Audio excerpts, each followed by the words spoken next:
السلام علیکم گائز، کیا حال ہے؟ خیر ہے؟ طبیعت سے ٹھیک ہے؟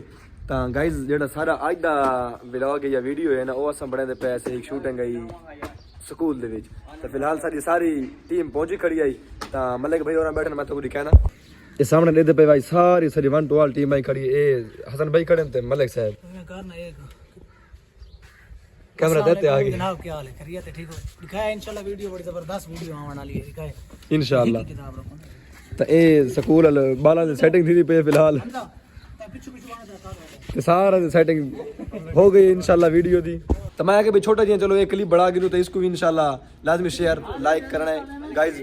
फिलहाल असा शूटिंग शुरू करने हैं इंशाल्लाह बात को दिखाने आएगा गाइस। फाइनली असा हुन व्लॉग बड़ा छोड़ा है वीडियो असा जेडी फनी बनावनी ओ बड़ा छोड़े हुन मैं कि थोड़ा बड़ा व्लॉग दी एंड कीती वणू तो व्लॉग बड़ा ही वणू ते उसके बाद देखो ना सारे दोस्त है ना असा सारे नवे ठीक है ना सारे ले नवी टीम है बिल्कुल असा आप ही नवे हैं।